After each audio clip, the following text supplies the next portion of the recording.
ఈయన కూడా మర్చిపోయి ఉంటారు.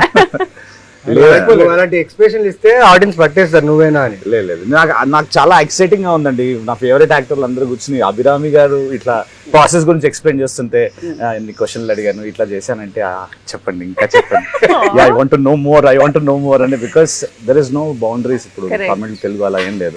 మొన్న మనం ఆవిడ సరిపోదా శనివారంలో కూడా చూసాము. We have seen her doing it. So it's all about the character.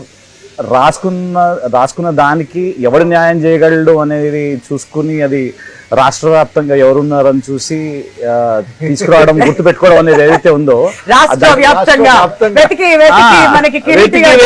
అంటే వేరే రాష్ట్రాల నుంచి కూడా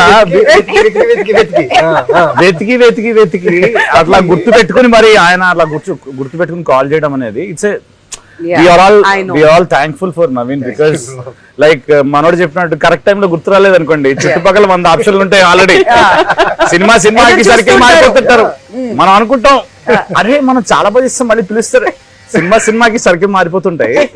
సో అలా గుర్తు రావడం అనేది ఇట్స్ అవర్ టైం కి గుర్తు రావడం అనేది చాలా ఇంపార్టెంట్. సో అలా టైం కి గుర్తొచ్చి అందరం ఒక సినిమా చేయడం అండ్ ఆల్ ద యాక్టర్స్ వాళ్ళ ప్రాసెస్ గురించి చెప్తుంటే చెప్పండి please, I will listen, only listen అన్నట్టుంది నాకు feeling. And I really love your work ma'am. It's great to see and sit with you and be part of a film like this.